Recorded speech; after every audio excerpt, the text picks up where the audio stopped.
Representative Gabrielle Giffords is opening both eyes. It's a miracle, moving both legs and arms, and is responding to friends and family. Her doctors call it a major milestone in her recovery.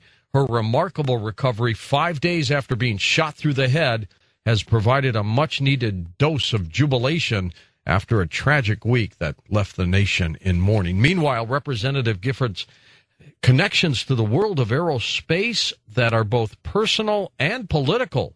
Her shooting will have repercussions for the U.S. space program as the debate on its future grinds on.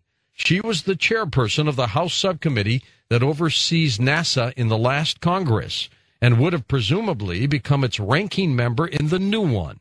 Giffords was an outspoken supporter of NASA and her programs. She opposed President Obama's cancellation of the Constellation program. Giffords is also the wife and sister-in-law of NASA astronauts. Her husband, Mark Kelly, who's currently by her bedside, is slated to command the very last shuttle mission scheduled, STS-135, and her brother-in-law, Scott Kelly, is currently on board the International Space Station. What does this all mean for the future of NASA, if anything? Well, here's Richard C. Hoagland, our science advisor and head of the EnterpriseMission.com. Richard, what does it mean for us? Well, this just shows that everyone, the ripples of what you do connect to what I do, connect to what people in the audience do or are thinking. This individual, this young congresswoman in Arizona, turns out to inadvertently tonight be playing a critical role in the future of NASA, the future of the entire manned American government-sponsored space program.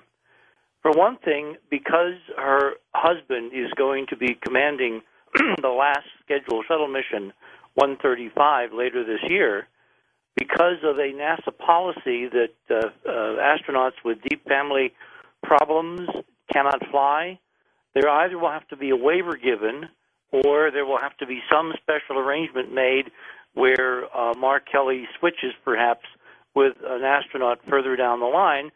The problem is these crews all train together, and it's kind of like a synchronized machine where birds are flying and they all kind of turn right at the same time in a flock. You can't get that kind of rapport on a mission where everyone's life depends on everyone else being properly trained. So this could either completely change the timing and command of the last shuttle mission, or it could delay the last shuttle mission until Mark Kelly's wife is in a condition where he can actually leave her again and go back into training. So tonight we have no answers to what this is going to do to the immediate shuttle program. On the longer term, because of who she was, former chairman of the Space Subcommittee in the House, and the fact that she is going to be back in the House given this extraordinary progress, you have to ask yourself, what will her absence in the next few months from the debate on the objectives of the new NASA, as I've been discussing on this program many times, where will the debate come down and the votes come down if her voice is not there on the floor of the House, because she is a very determined and aggressive and highly vocal opponent of the decision by the Obama administration to abandon going back to the moon.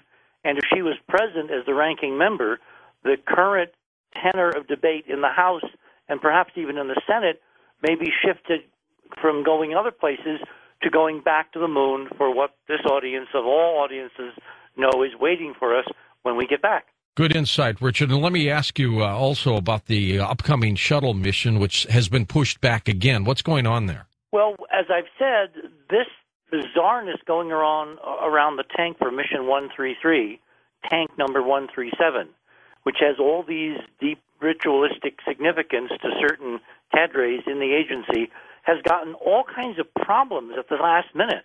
They're now looking at reviews of all the stringers on all the remaining tanks for all the remaining missions. They've got a fix, but the fix appears to be not keeping pace with the number of damaged stringers they're finding in these additional tests. So they've now set back the launch again of STS-133 to late February. That's when the next window opens. That could redound to the delay of the mission after that, which is supposed to be in April.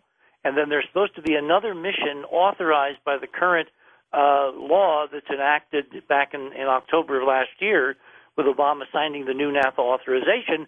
The problem is that we're operating under a continuing resolution, which is up for grabs in March, and the future of NASA's entire budget, to say nothing of its entire programmatic future, minus Gabrielle Giffords, is very much up in the air, and so she is going to be sorely missed in the short term, and as I said a moment ago, may actually have an inadvertent effect on the entire shuttle program in terms of who commands the last formal mission. All right, thank you. Richard C. Hoagland, our science advisor, also heads up the enterprisemission.com.